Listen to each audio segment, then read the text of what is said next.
Are we ready? We're going. Okay. Good morning, Marshall. Good morning.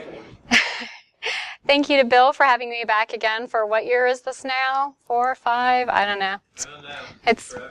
It's a thing. You can't get rid of me. Real fast, I did want to thank my patrons. If you're looking for the slides to this talk or any of my other talks, they are on my Patreon. Feel free. I put everything out there for free. You don't have to pay for it. I just needed a platform to distribute, and this is the one I picked.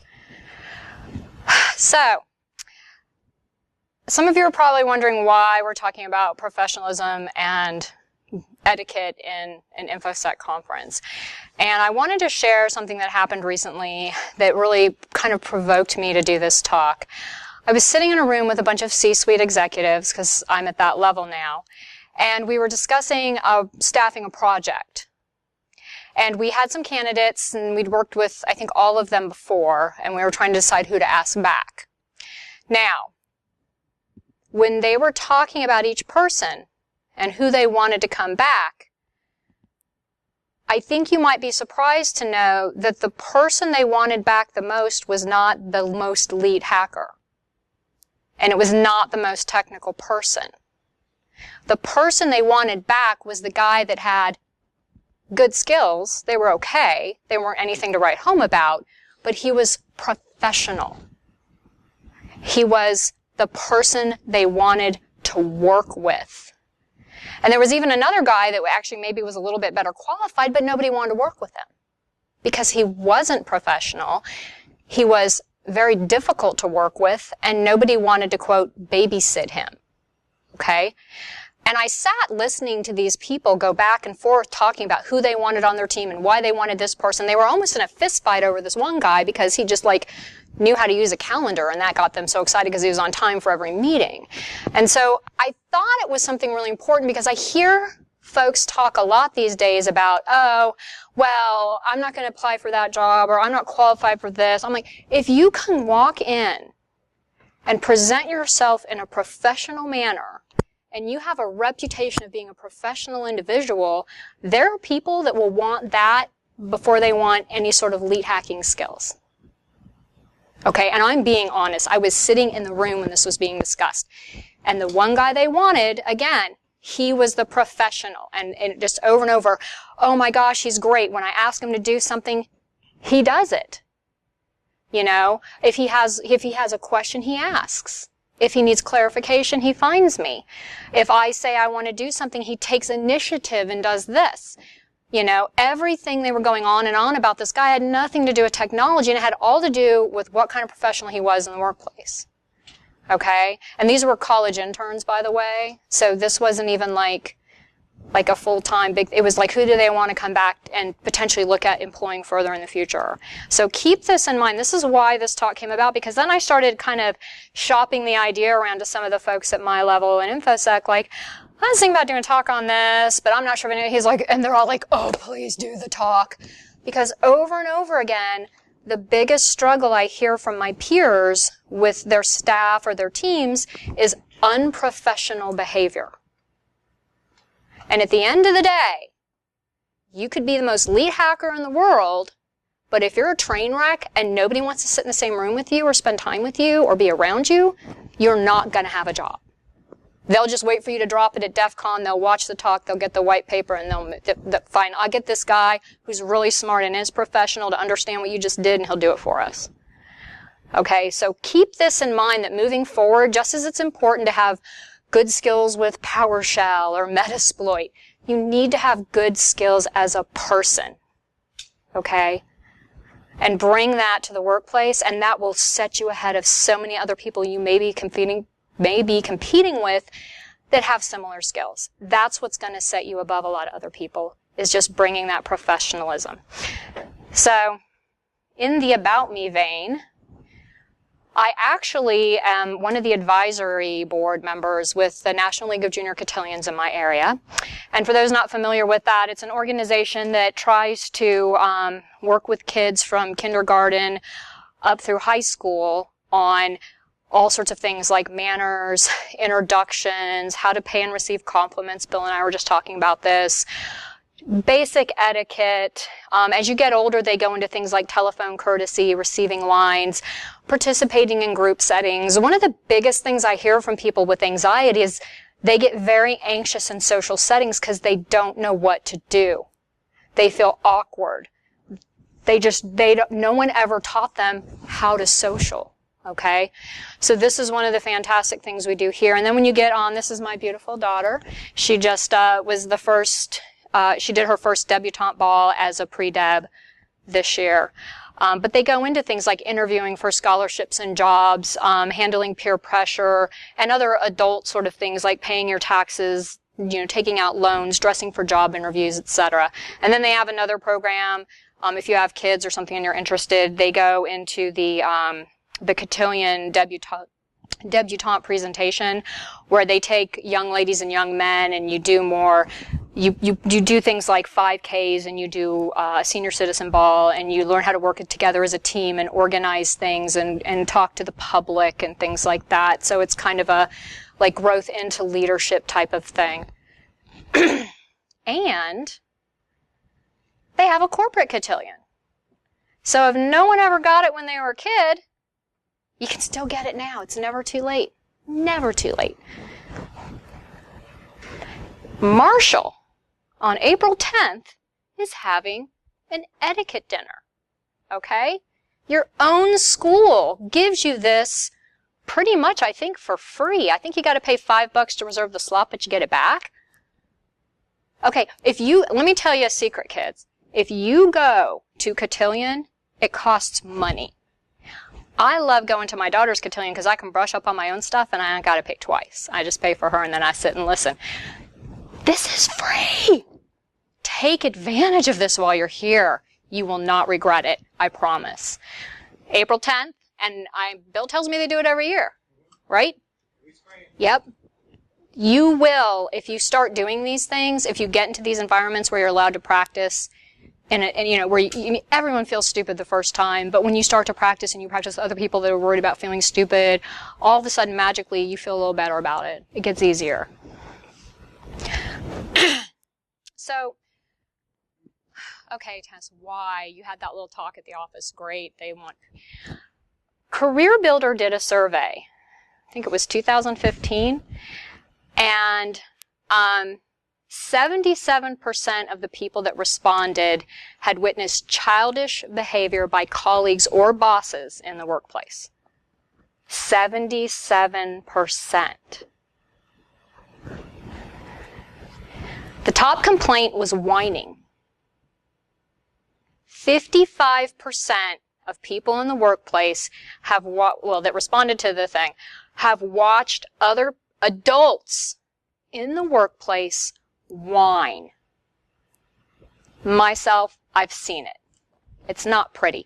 It's ugly when you're 3, but everyone kind of goes, they're 3. When you're 30, it's not pretty.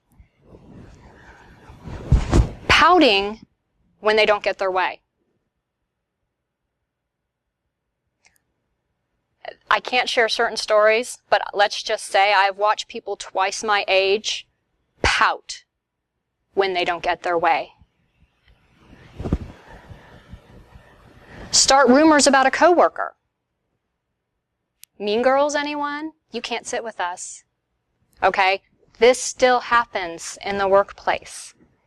And these people are toxic, and you will encounter them if you have not already, it's like it doesn't go away with some people. I have people that are in their 60s that I've watched do this. You'd think it'd be done by them, but it's not. Storm out of the room.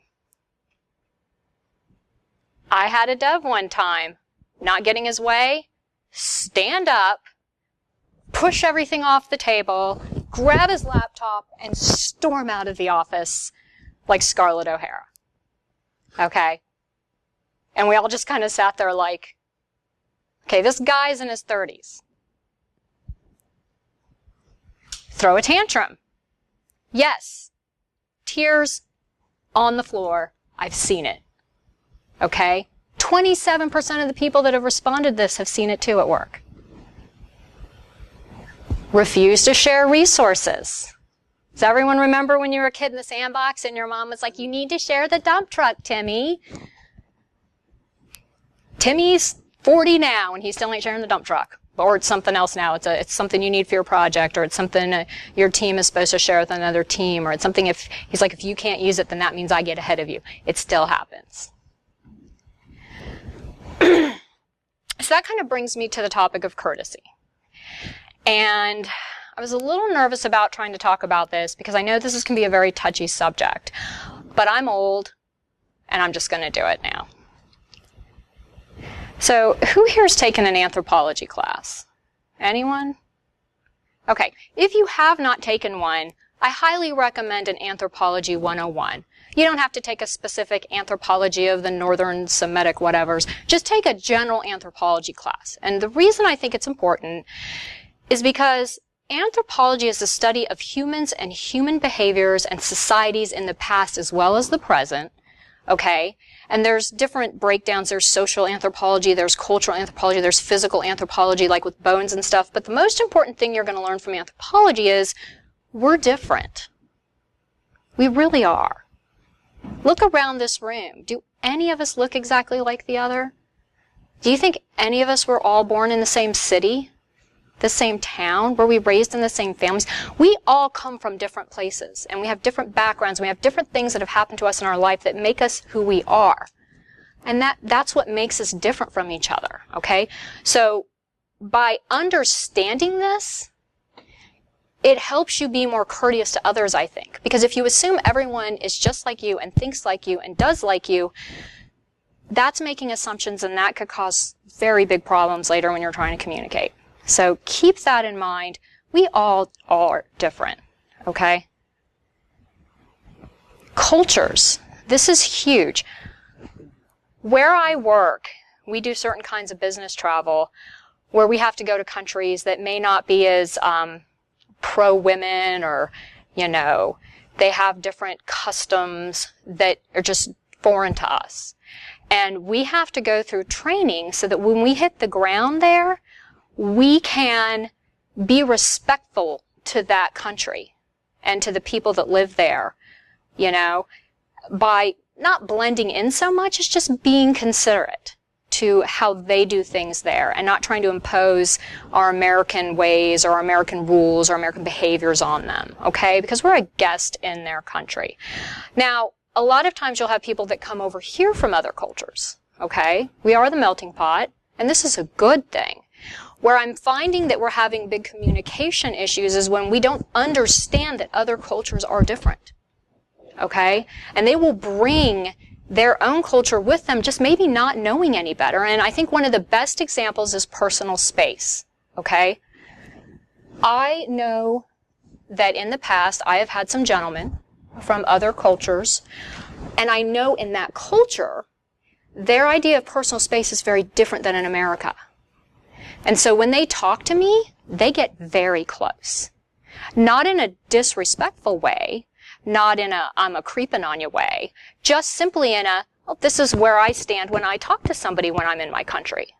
Okay? And that's completely normal to them. Unbeknownst to them, in our country, there's a little more space sometimes between people. And in other countries, there's even more. Okay?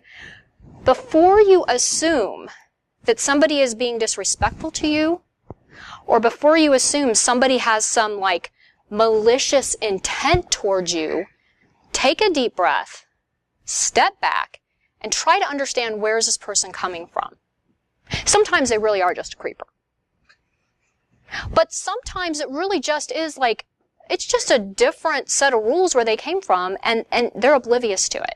So try to be sensitive to that. Which brings me to protocols.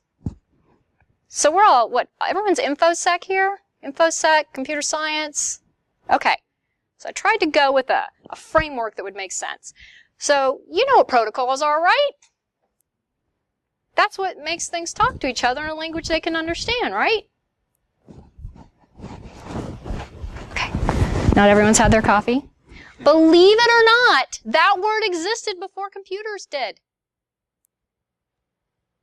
Yeah, mind blown, right? Protocol is a word that that the people that created computer protocols used because it made sense. It's a communication term, okay? So when you talk about etiquette, a lot of times you will talk about protocol. It's actually, if you've ever been in the military, they will talk about protocol because it's kind of their fancy way to say etiquette in the military. I guess it sounds more manly. So professionalism, okay? It doesn't mean wearing a suit or carrying a briefcase. It means that when you conduct yourself with responsibility, integrity, accountability, and excellence, okay? It's when you can talk to somebody and communicate what you have to say in an effective and respectful way, okay? Employers out there now, they're getting tired of dealing with people that are unprofessional, that are constantly bringing drama into the office.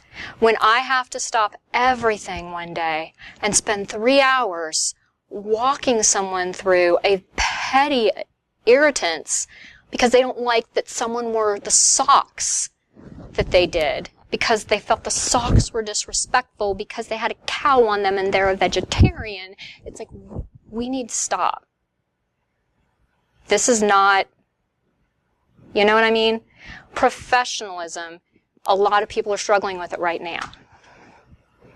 However, I do want to make a little point. Don't confuse manners and etiquette. Does anyone know the difference? You nodded. What's the difference? I'm shaking head. I'm not real sure. Yeah, she slid down because she knew I was pointing at her, but you answered. Okay, so here's the difference. This is what my mama taught me. I'm a Southern girl. Bad etiquette is using your dinner fork to eat your salad. Bad manners is pointing out to someone that they're using their dinner fork on their salad. Okay?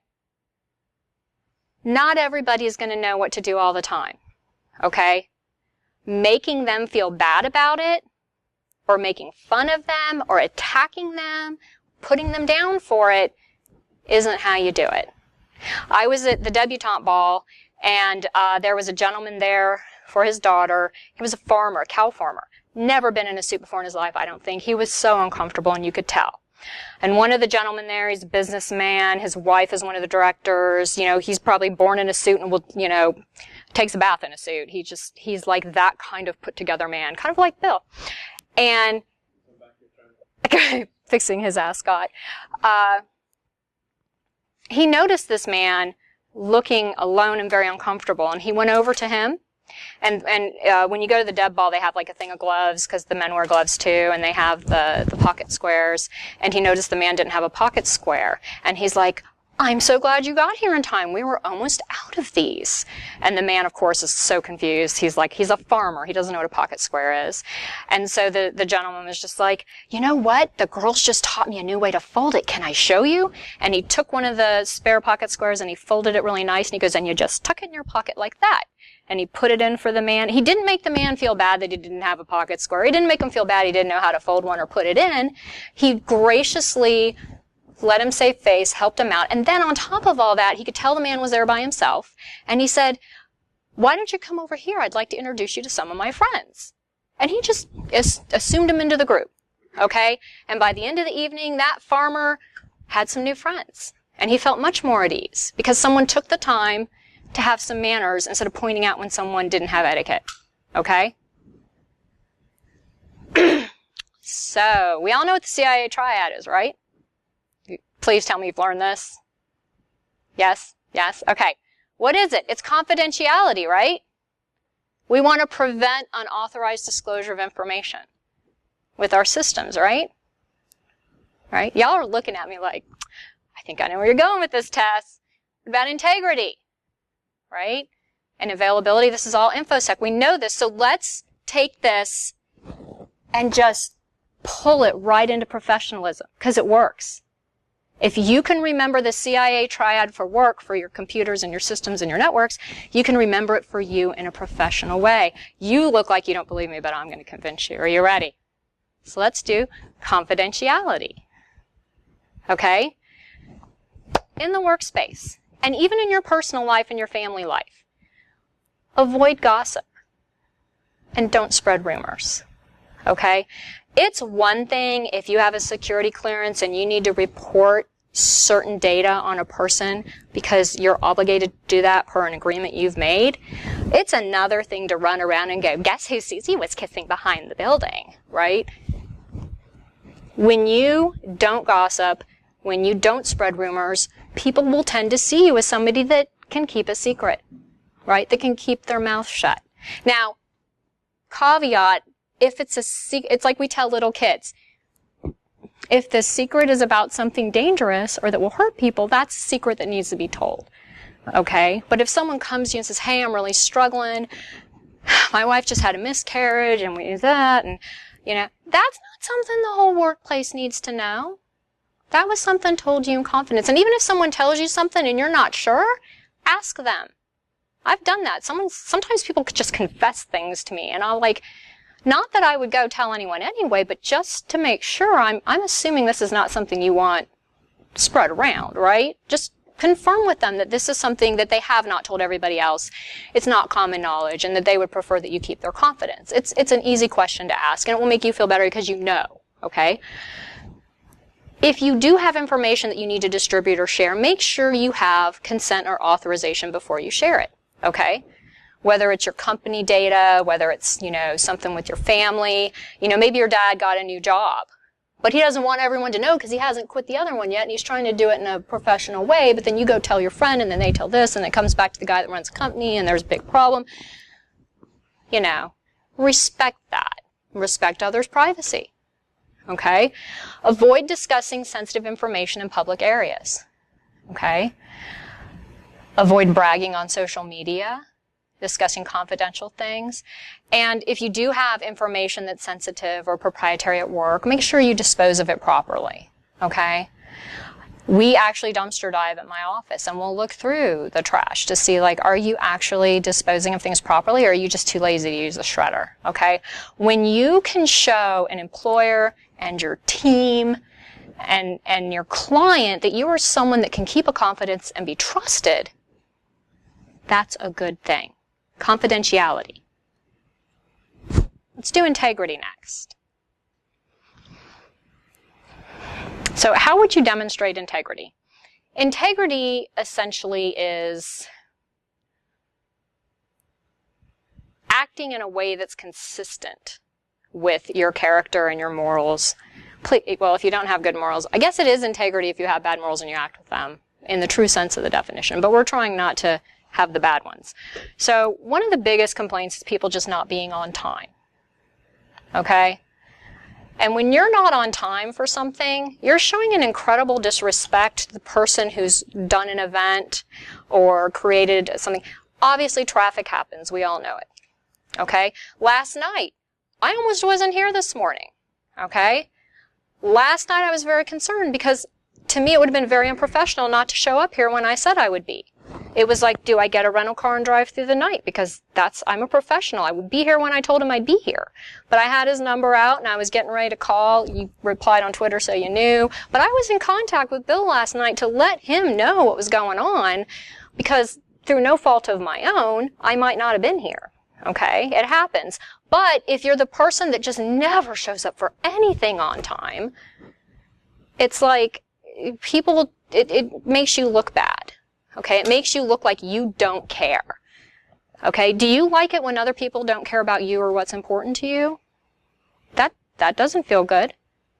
Do you like having people around you like that? Do you tend to like pick up the phone and go, oh, hey, I want that guy around that doesn't really care? No, people want people around that are going to care.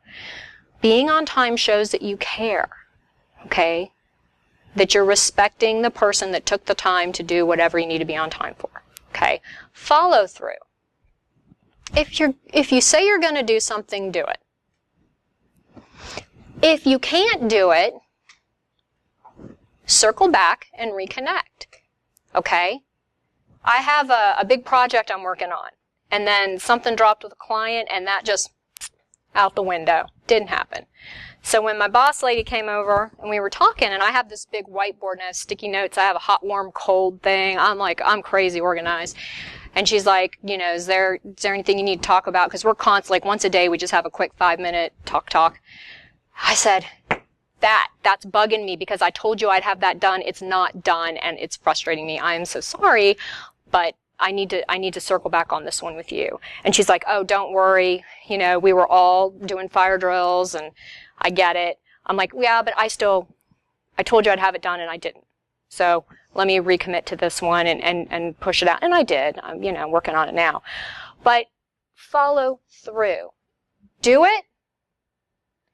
Explain why you didn't do it and get back on it. Or if it's something that just has become irrelevant, because sometimes things do, and that's one of the great things I love with my boss is we are constantly checking base, because I'll have 6 things on my list that need to be done, and then something will happen next week, and then suddenly those 6 things don't need to happen. They're just going trash now. Okay, but that is part of following through, is I will sit down with her and go, okay, it's my understanding X. That means I can take all this off my list and shove it. And she's like, yep, confirmed, followed through, done, closed it out. Being consistent with your word and your actions. This is called not being a hypocrite. Okay? If you don't know what the word means, look it up. If you are constantly expecting everybody to have a certain type of behavior, but you don't have that behavior yourself, that does not show integrity. That just shows hypocrisy. And integrity in a lot of places has been considered the opposite of hypocrisy. Okay? If you say all people should X, you better be doing X yourself. Or you need to not be saying that. Okay? Or if you are saying it, like this year, I think Bill saw it on Twitter, I made it a goal to not swear as much. Okay? How can I talk to people and say, hey, you know what, you'd look more professional if you'd stop swearing if I'm like a blue streak everywhere? It's not easy, especially when you're old and you've been swearing all your life. It's not easy. But I'm working on it, okay? Because I feel like that shows I have integrity, okay? Because I'm staying true to my word. Being considerate of others, keeping your promises. That's one thing my mama taught me. Don't make a promise you can't keep or you won't keep. Don't do it. Okay, and if you can't keep a promise, sometimes it happens, talk to the person you promised and say, hey, I can't keep this promise. This is why. How can I make it right? Or can we, you know, reschedule, or can we do something different? But just be honest and keep your promises. And if you can't keep them, be considerate of who you made the promise to and work out a solution. Okay? That shows integrity. I would much rather have someone call me and say, oh my gosh, I can't do this. An elephant fell on my mother and she's dead. Then just not show up. And I'm left like, are they okay? Do I need to call hospitals? What happened? Did they get kidnapped while they were jogging? You know, you put somebody on the other end in a bad situation when you just blow them off. Okay? So communicate. And again, it takes us to communication. Okay? Stealing or taking credit for another's work, always bad. People will see you do that. It gets talked about. We all talk. And when we see people doing that, we tell others we see it. Okay? And we notice it. We may not talk about it like in public and call you out, but we know and we talk and we're like, yeah, I don't want to work with that person, because that's what happens every time. And my boss it was funny. We were sitting at the table the other day and we just did something really amazing at work. We were the first people to have ever done it. And I can't say what it is, but we were the first. And so my boss said to me, and my boss lady, who is my partner on the project, he's like, you guys are amazing, and they're going to do this thing for you guys, and my boss lady, the first thing she said was, well, I really didn't do anything. It was all Tess. And I'm like, well, I didn't really do. I mean, it was Eric and Drew. I mean, they did all this, and then it was like, well, yeah, but we couldn't have done it without Jeff. We sat there the whole meeting, like, making sure everyone got the credit for what they were just trying to give us credit for. Because the truth was, we didn't do it all. We did a little piece of it. But we made sure everybody got the credit. Okay? Availability. So this is an interesting one. And this is a big one, especially a lot now with folks in social media and the smartphones and things. When you're in a meeting and someone's talking to you, give them eye contact. Listen to them. There are some people that do better listening if they're doodling or doing stuff, and a good speaker or a good boss or just anyone who's good with people understands that not everybody listens and assimilates the same. Some people have to like doodle or write or do something while they're listening, and this is known. But occasionally do pause. Like, let us know you're present, that you heard everything, and that you're not going to come to my office in an hour and go, what did you say?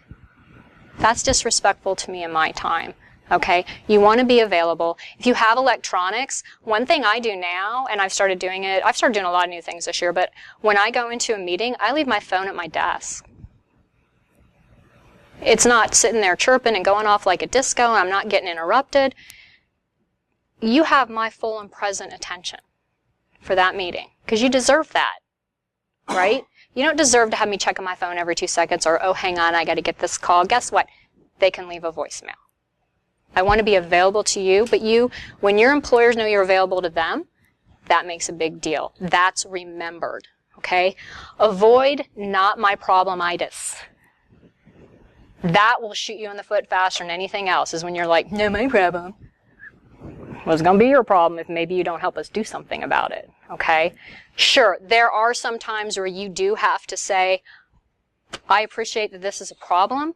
Let me introduce you to the person that's going to help you fix it, okay? There are ways to say no. There are ways to say, I'm sorry, I can't do that. But as one of my old directors, he was actually the former security director for the NRO. Fantastic man, learned so much from him. He told me, he's like, never tell me no, tell me how. So that's what I do. The answer may be no. The answer really may be not my problem, but I'm never going to say that to you because it's kind of rude. It shows I don't care. It shows I'm not being considerate of your concerns. So what I'll say is, you know what? I think that is something I'd be worried about. You know what? This is what I would do if I were you. This is who I think you should talk to.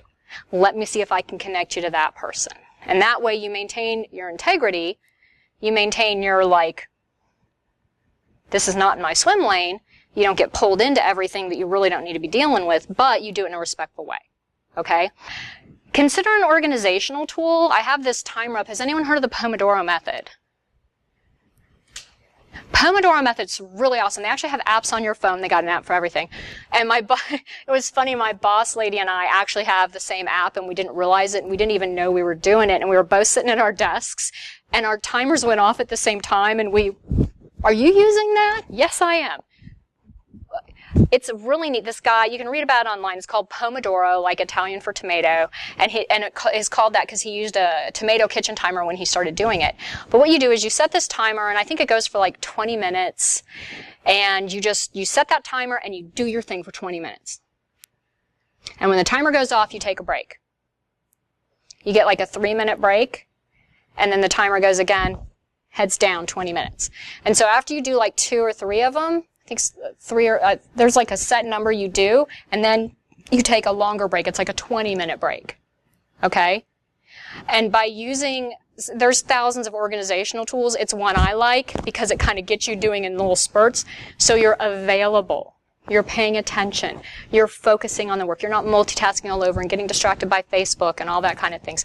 There's also tools for helping you not be on Facebook or anything distracting online. You can actually get them to help you study. And finally, be a good team player for availability. So that is our CIA professionalism triad. Ta-da! You like how I did that? Pretty good. So just like we want our systems to be kind of in line with this, as people, we want to show others that we can be trusted, just like we want to be able to trust our systems, right? So, Netiquette. I've had people ask me to talk about this so much it's not funny. I am on Twitter. I know when you share the memes and the cats and the posting and all that. I promise I wouldn't say a bad word, so I can't say the S word. But with your friends and you're joshing around, yeah, I do it too. We all do it. But when you're in a professional environment, okay, you want to kind of keep that out of the picture. These are things I teach my kids in cotillion when we're talking about online etiquette. The first question is what you're about to say, reply, comment, add, is it necessary? And I love this cartoon because it's funny. You get people in meetings all the time. You're talking about this, and then they ask you a question about, like, oh, can we stay on topic here, okay? Ask yourself if what you're about to say or type or respond, is it even necessary? If it's not necessary, you don't need to say it, okay? Is it exemplary? What does that mean? It means, are you portraying yourself in a way that you want to be seen? You may not know this, but you can whine an email too, okay? Do you want to be the whiner? Or do you want people to not maybe see you like that? If you're not sure, if you have any question in your mind, don't hit send. Go to the bathroom, get a glass of water, think about it, and say, you know, maybe I don't need to be sending that. Thought-provoking. So if this is more like if you're posting something, you know, if you're like sharing something, we have corporate internets where you share like news articles and things like that, you know. Just think about what you're putting out there. Idealistic, you know, does your stuff show principle? Are you like, wow, this is a really awesome way to make crack in my basement? You know, maybe don't put that out there. Quotable. The way this was explained to me was, you know, if someone was quoting you to the press, are those the words you want them using? That the press is now going to like put out there? Okay, is it understandable? Okay, can people even understand what you're saying? You would be amazed at just the run-on, garbled, like, I'm not quite, like, were you asking a question? Or, I really can't understand what people are saying. It's more common than you think, okay? So go back over, and sometimes I tell people, read it out loud to yourself.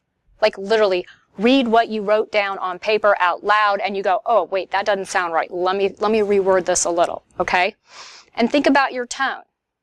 When you're in written medium, people sometimes infer a tone that's not there. Certain words might be a little more, you know, provocative than others. Go back over and look. If your intent is to be provocative, but if your intent is not to be provocative and you're like, you know, maybe I shouldn't use that word because I know it's going to upset some people, maybe I should change it. Okay, I'm not saying you should be PC so much as just considerate of others. Okay?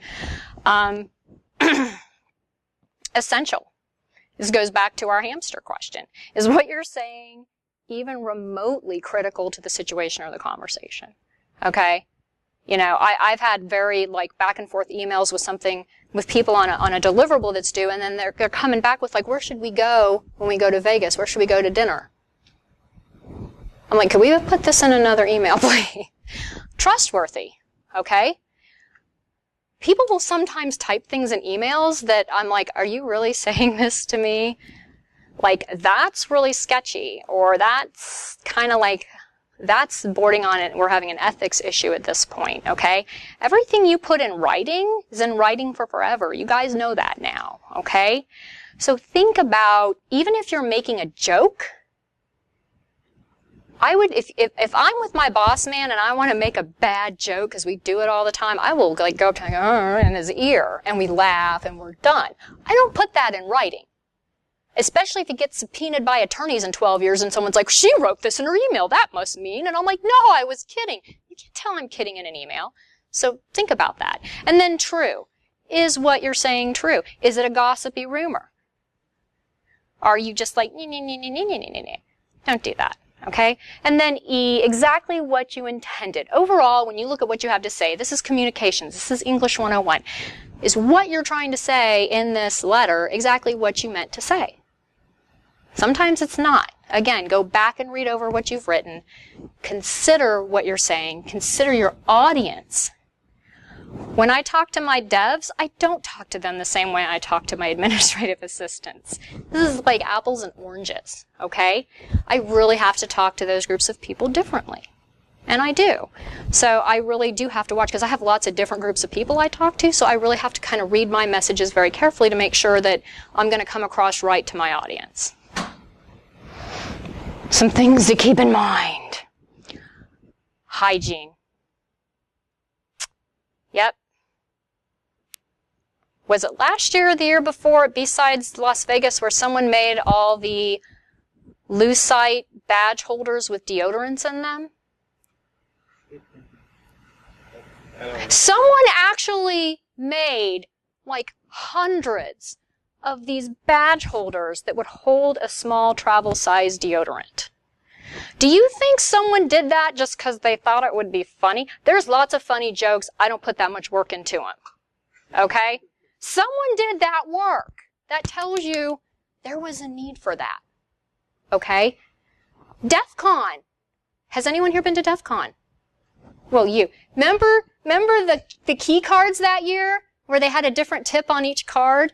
And it was like, eat a meal a day, get so many, take a shower. They actually had to tell people on your hotel room key card to remember to take a shower. Okay? Skydog's thing is, what is it? 3 hours of sleep, 2 meals a day, 1 shower. 1 shower. You can take more. I give you permission. I give you permission. If you need more than 1 shower, and sometimes you know that you do, take more than 1. The point is, try to keep a clean and tidy appearance. I'm not going to tell you how many inches you're going to trim your beard. I'm not the Marines. I'm not going to tell you you can't have, I don't care what color your hair is. I don't care if your hair is 8 different shades of the rainbow. Please make it clean. I don't want to smell your hair from 3 feet away. Okay? Y'all think I'm kidding. Funk gets kind of bad. It can get... Not as bad as a gaming convention, though. Gaming conventions are far worse than that. But see, those people come into the workplace the same way. It's not just like they go there and they're all funky for a weekend and then they go home and take a shower. No, they come straight to work and then you have to sit next. We have... I know my devs don't watch this, so I'm going to out one of them. If you're watching this, you know who you are. You can get that shit cleaned up. Ooh, I said the bad word. Got to put $1 in my jar. I had a woman, this goes into 2 with the perfume and cologne. Be really careful of this. Some people are incredibly sensitive to fragrances to the point of being allergic. If you have too much fragrance on around me, I will literally throw it in the trash can at my desk. I vomit from the smell. It just makes me sick. Okay? But I had my office manager, I caught her spraying perfume. And it was really like, ugh. And so finally I just said, you know what?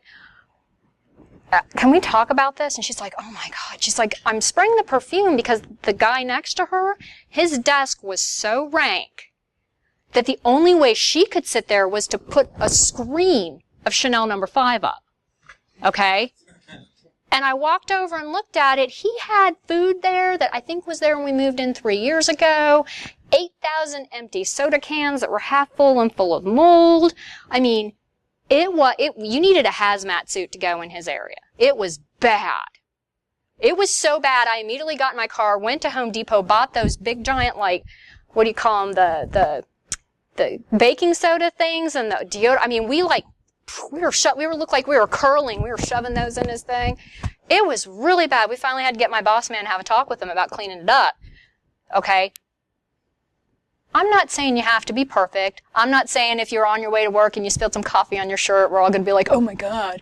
What I'm saying is, don't get to the point where it's just nasty. Keep your, body kind of clean, a shower a day, brush your teeth, please.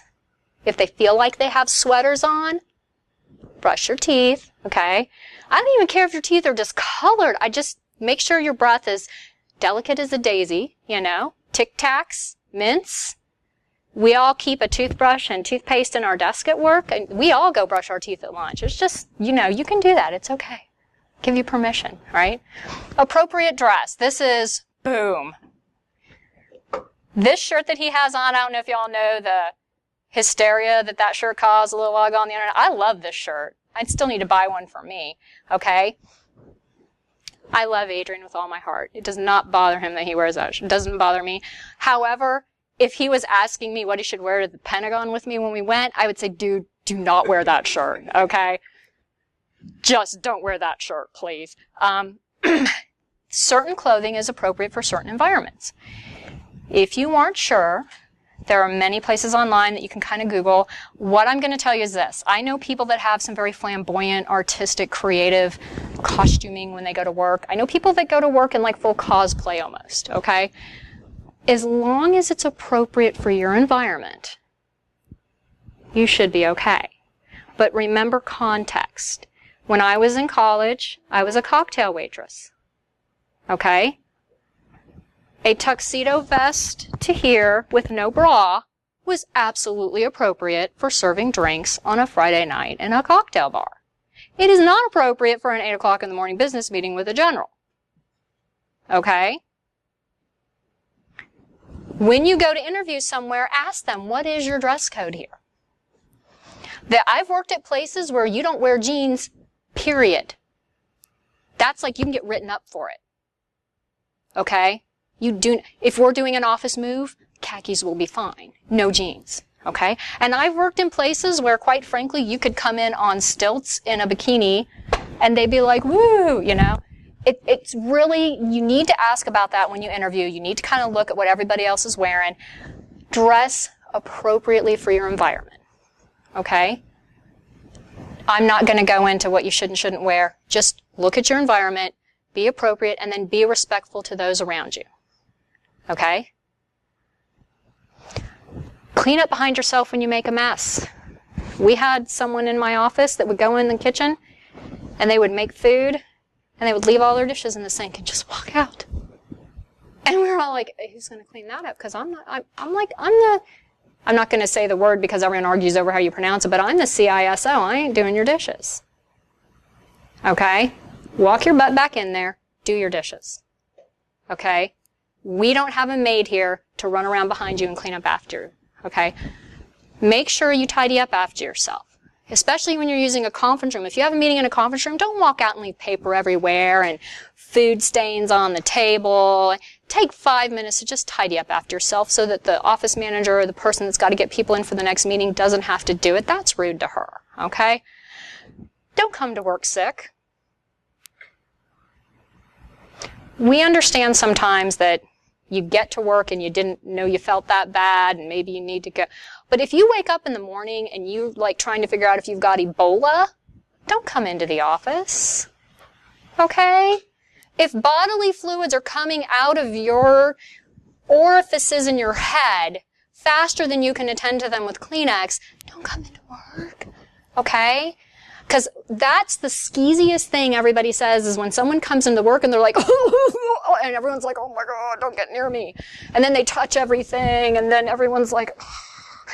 It's very, you get that reputation. It's almost like being unhygienic when you come in and you start doing your cooties everywhere. It's really bothersome. Please don't come to work when you're sick. Also, if you're really sick, it can make you do a bad job. One of my biggest screw-ups at work ever, ready? I emailed the salaries of my entire regional sales team when I was an ops manager. I replied all and emailed them to everybody. Because I was so sick, I found out later I had a double ear infection, double eye infection. Okay? But I was trying to be a good worker and come in and my boss was like, you need to go home. And I didn't realize I'd done it and they called me when I was driving home and I'm like, oh my God. So again, I did what I could to make it right. I called the network guys and they were able to grab the email and pull it back and nobody had opened it and we were like, oh. And my boss said to me, don't come to work sick. And so I think I got that sick again a couple years later and I called her and she's like, how sick are you? And I said, remember that time I sent everyone's salaries out? And she's like, oh, stay home. Okay. Not only is it disrespectful to people you work with, but you can make some pretty bad mistakes if you're feeling that bad. Okay. Learn from me. Okay. Just stay home. Stay home and get better. Do some work from home if they allow it. Did I finish that one? Be careful with humor. To this day, there's times where I'm so worried that we're all going to just have a big problem at work because some of my guys are they're really funny, but they are really inappropriate. We all have kind of grown up together. We've worked together for over 10 years. I love them like they're my brothers. They are my brothers, and I love them dearly, and we joke around, but we probably joke around in ways that if someone new came to the office, they would maybe have a big problem with it. So just be really careful with humor if you're around people you don't know or people new to your team. You know, I had to have a talk with my guys. I'm like, I love you guys. We can joke like this. But when new people are in the room, until we kind of understand where they are with your humor, we have got to watch this or we're going to have a problem. And we don't want to do that. When you write an email, write it like it's going to everyone. Even if you're only sending it to one person that you think you trust, you don't know who they're going to forward that to. Okay? Just like the whole screenshot thing where girls were sending like, oh, hey, and it's like, oh, it deletes into like a minute. And it's like, yeah, well, how many screenshots did that go out, right?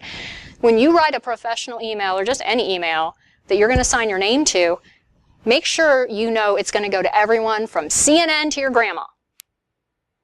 That's the kind of email you need to send. Don't microwave fish, ever. Okay? Just don't. Okay? Avoid sensitive areas of discussion, religion, politics, sex. Again, I'm not saying you have to be the PC police. My guys, we talk about all of them. But we've all known each other for a long time, and we can sit there after work. We have a bar at our work. We can sit there after work with a drink, and we can talk about some of this stuff. And we actually have some very fantastic conversations, but that's because we know each other. We know where we're all from. Okay?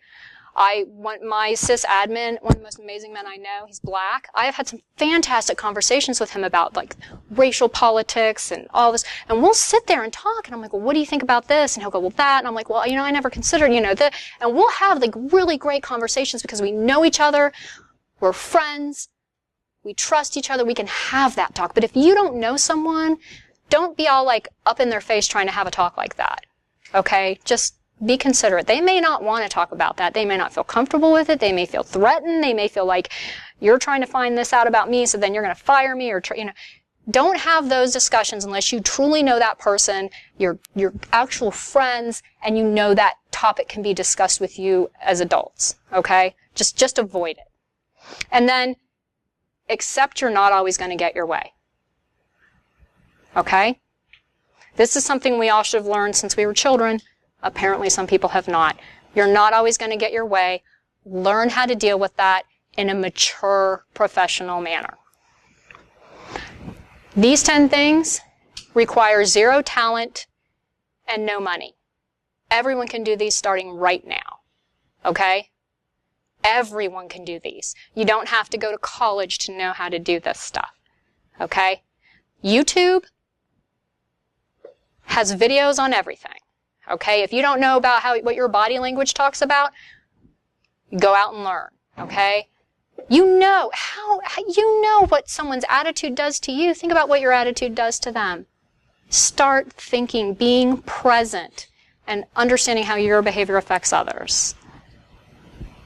And to those managers, supervisors, teachers, I wasn't sure who was going to be in the room today. Sometimes I have other professors and stuff.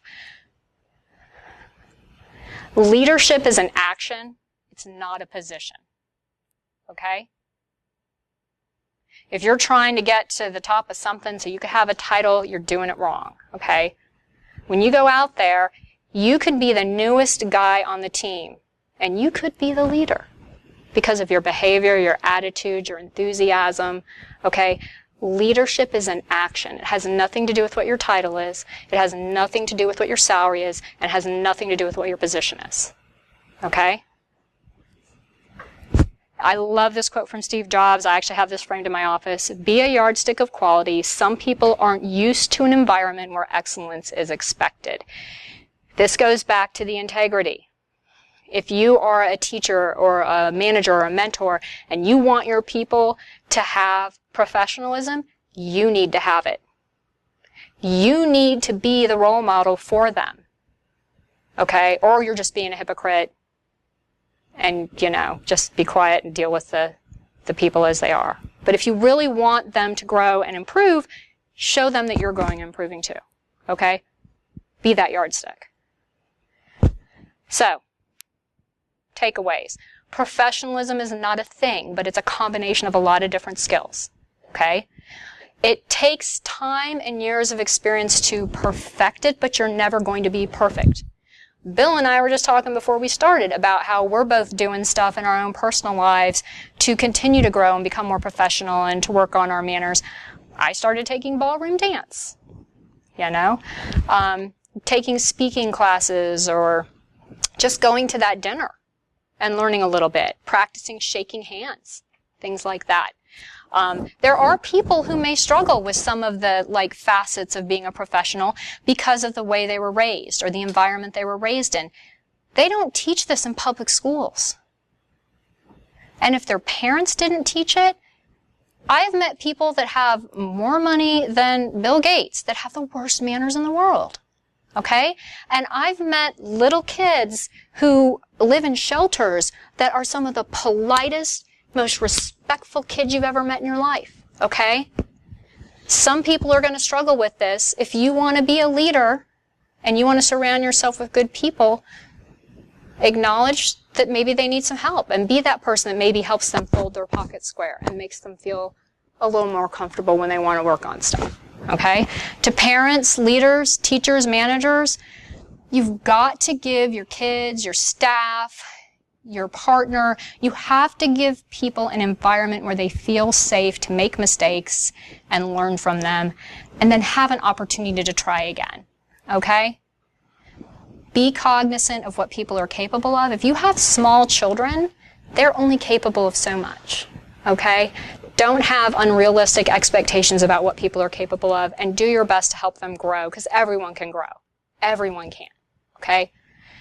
And to those that are working on these skills, as you go into the workforce, or even if you're older and someone's like, if someone's trying to help you learn and grow, be open to that. I know my own boss man. He's taken me aside a couple times and he's like, hey, when you did that, it's like, it's all right, but next time you really should do it this way. And I'll be like, all right, boss, got it, you know? Or he'll take me aside. One time I was saying something, he put his hand up, literally, he's like, no. He's like, that's really not how you should be saying this. He's like, let's rework this because the way you're coming across is not attractive. He goes, let's rework this. I was being a little harsh when I shouldn't have. Okay, but he stopped me and said, let's work on how we're going to articulate this because this is not a good way you're saying it. Accept appropriate constructive criticism and feedback. You will run into people that just want to nitpick you to the nth degree, okay? I'm not saying you have to sit there and take that harassment, because sometimes it gets to that point, okay?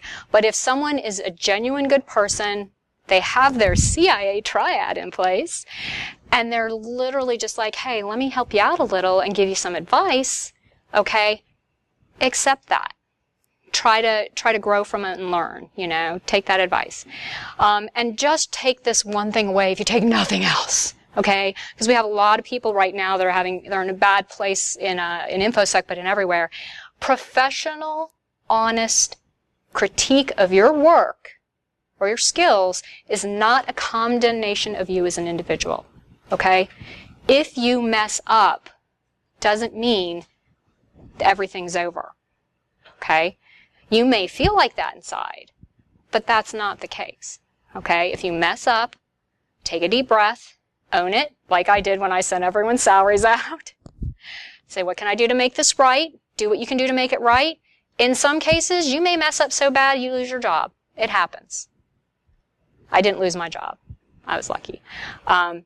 Other cases, you may have a boss that's like, oh, let me tell you about the time I messed this up, and they understand. Okay, I blacked out the entire Eastern Seaboard for 6 hours. This is nothing. Okay. And then my last advice to everyone is if you see people demonstrating good behavior and good manners, please don't get angry at them or make fun of them or call them out on it. Courtesy isn't so common anymore, and I'd like to see it go back to being common courtesy. If someone holds the door open for you, I don't care what gender they are. Say thank you. And you can hold the door open for anybody too. And maybe they'll be gracious enough to say thank you. But if we see people who are struggling to show manners in this day and age, and all we do is attack them for it, it's just going to keep spiraling out of control and get worse. And I believe that is my end.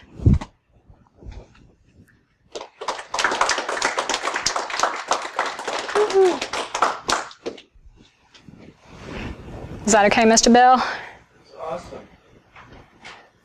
So when can you come back and talk to my jury brothers? No, actually, this is the big part. We have a curriculum now. We learn about honor, integrity.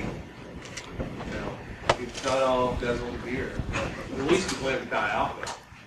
Well, and one thing I want to put out there for the ladies, because last I checked, I'm a lady. Manners aren't just for one person, one gender, or one, manners are for everyone, okay? They're for everyone.